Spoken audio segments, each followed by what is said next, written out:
Hello again. I am here with some more beautiful eco prints to share with you all. This one on the top is really one of my favorites. I know I say that about a lot of them, but I'm really pleased with how this turned out. I think it just looks like a meadow on a misty morning. And I tried some sedges that I hadn't tried before. With each batch that I do, I usually will incorporate a new plant material that I haven't used in the past.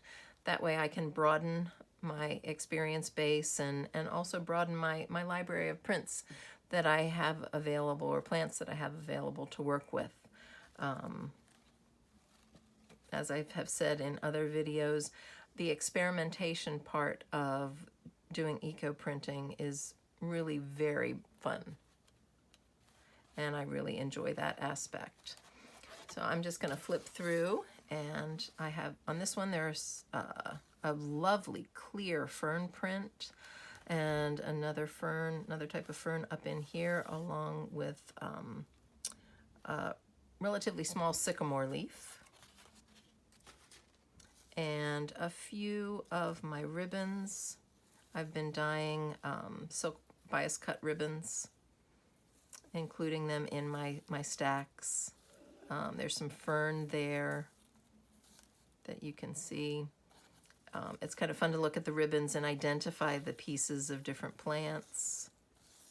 And those are really useful for using for closures for books, or incorporating them into art journal pages, or slow stitching. You can use them for all sorts of things.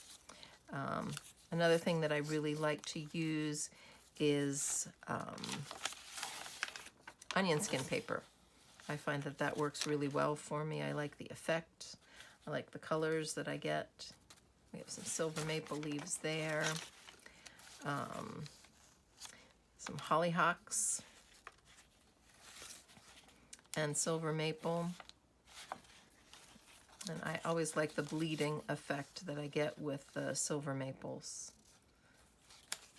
More onion skin, which could be used for hinging pages in journals. If you have two individual pages that aren't already attached, you can use a strip like that to join them. And this would be used in a journal like this, sort of folded. And then you have, this could be glued on either edge, or you can just leave it open as a little flap, which is kind of fun. I like interactive elements in my books. Yep, so many plants out there to play with and experiment. And even if you're using the same plant again and again, each time it's a little different. The other plants that are in that same batch are different, and they will affect the colors that you get and what kind of bleed through or ghosting that you get on your prints. It's a lot of fun. When I unwrap a bundle or a stack, it's like Christmas morning, over and over again. This is a little darker. These are elm leaves with some pine needles scattered in. And the elm leaves give a really strong print. They will give you some ghosting too. As I said, I do love my ferns, and I love Queen Anne's lace too. I like to use both of those quite a lot. And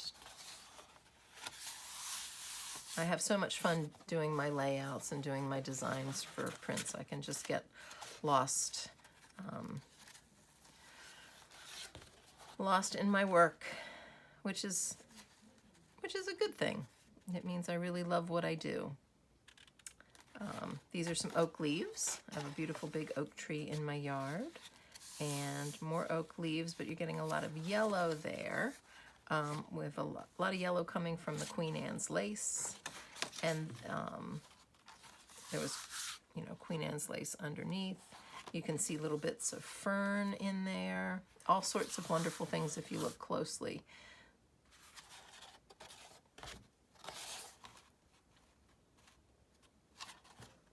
some more leaves. And these are Coreopsis blooms. Boy, they are so intensely colored. I've got some golden marguerites mixed in here. This is the first year that I've gotten flowers from my golden marguerites. I grew them from seed last year, and since they're a perennial, they didn't flower until this year, but they have been incredibly prolific. And they're a pretty plant too in the garden. And some more silver maple leaves, Queen Anne's lace, and then we have the reverse side of that first print that I showed you. I hope that you have enjoyed watching, and if you are interested at all in learning how to make eco prints, please check out my class listing on LessonFace. There will be a link below. Thanks so much, and take care.